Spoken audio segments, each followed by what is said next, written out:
Brownsea Island is a picturesque and beautiful island found inside Poole Harbour. Today it's owned by the National Trust and is a haven for wildlife and nature. It's a place where people visit to learn about the formation of the Scout movement, and also where people try to spot a red squirrel that's native to the island.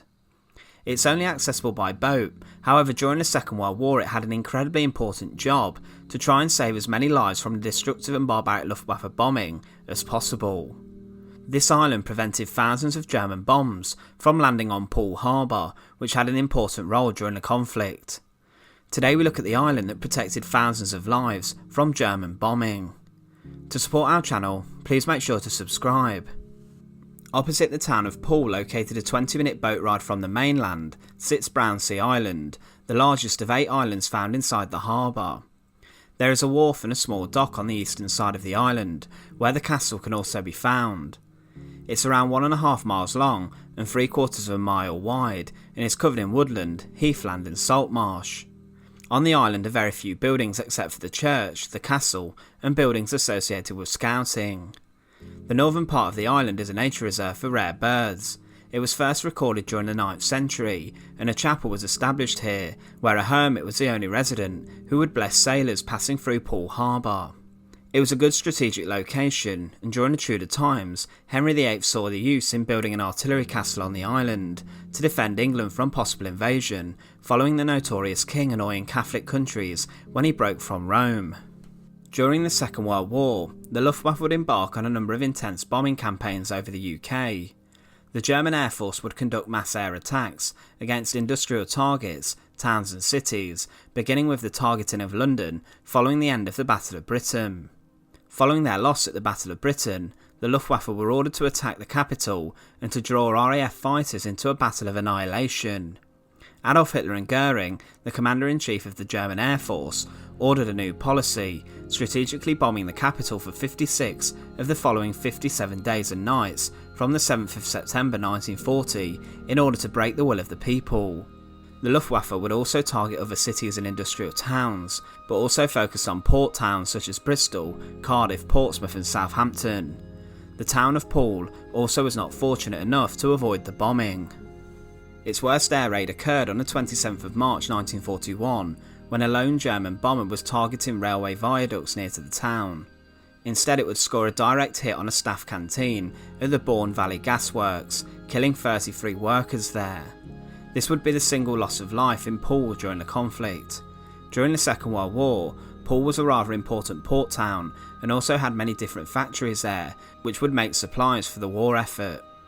Because of this, it was a key target for the Luftwaffe, and nearby factories would construct minesweepers during the conflict, and a flying boat service would begin in the harbour also this time.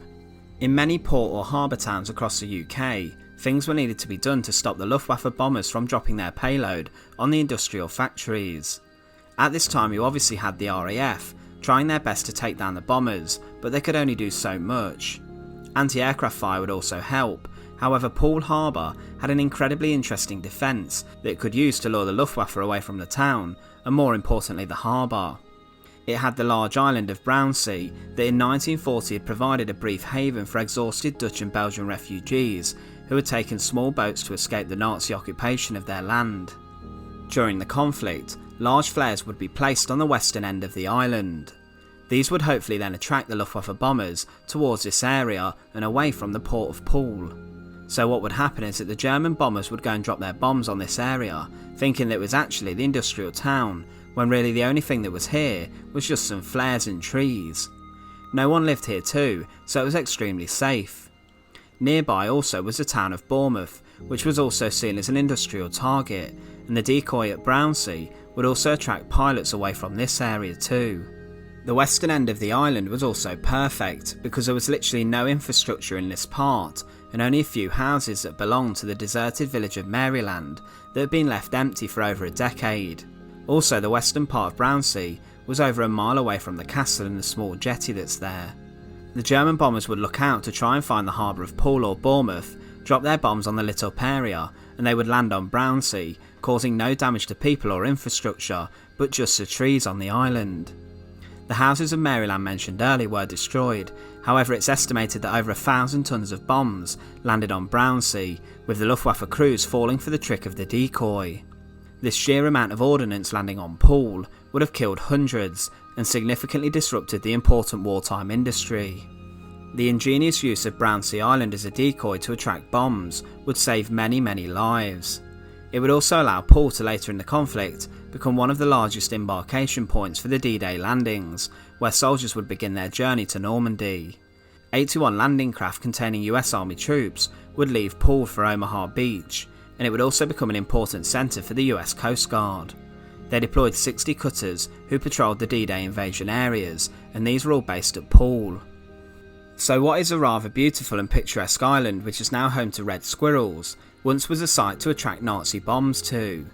Of course, the decoy flares on the island didn't prevent every bomb from falling on Poole, but it did do a substantial job in relieving some of the bombing threat and pressure from the harbour.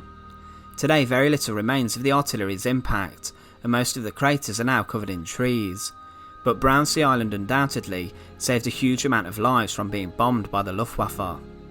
Once again, thanks for watching. To support our channel, please make sure to subscribe. Once again, thanks for watching.